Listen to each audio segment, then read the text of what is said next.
Gabriel മാലാഖ കന്യകാമറിയത്തെ ആ സദ്വാർത്ത അറിയിച്ചപ്പോൾ തെല്ലൊന്ന് ശങ്കിച്ചുവെങ്കിലും മറിയം ആ വാക്കുകൾ അവഗണിച്ചില്ല. ഇതാ കർത്താവിന്റെ ദാസി, നിന്റെ വചനം പോലെ എന്നിൽ ഭവിക്കട്ടെ എന്ന് പറഞ്ഞുകൊണ്ടാണ് മറിയം തന്നെ താഴ്മയായി സമർപ്പിച്ചത്. ജോസഫും മറിയത്തെ അവഗണിച്ചില്ല. രണ്ടുപേരും ചെറിയ കാര്യത്തിലും വിശ്വസ്തത പുലർത്തി. അങ്ങനെ ദേവപുത്രനായ ഈശോയുടെ ഈ ലോകത്തിലേക്കുള്ള വരവിന് തന്നെ അവർ കാരണമായി. എത്ര മഹത്തായ സമർപ്പണമാണ് അല്ലേ?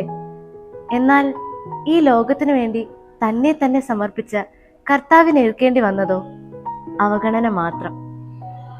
സ്നേഹിതനു വേണ്ടി സ്വന്തം ജീവൻ ബലികഴിക്കേണ്ടി വരുന്നതിനേക്കാൾ വലിയ സ്നേഹമില്ലെന്ന് പറയുക മാത്രമല്ല കർത്താവ് ചെയ്തത്, അവർക്ക് വേണ്ടി തന്റെ ജീവൻ തന്നെ നൽകി. സ്നേഹനിധിയായ കർത്താവിന് അവഗണന ഏൽക്കേണ്ടി വന്നിട്ടുണ്ടെങ്കിൽ നമ്മുടെ ജീവിതത്തിൽ എപ്പോഴെങ്കിലും നമ്മളും അതിലൂടെ കടന്നു പോകും എന്നുള്ളത് തീർച്ചയാണ്. അവഗണന എന്ന് പറയുമ്പോൾ ഒന്ന്, നമ്മെ അവഗണിക്കുന്നതും രണ്ട്, നാം അവഗണിക്കുന്നതും.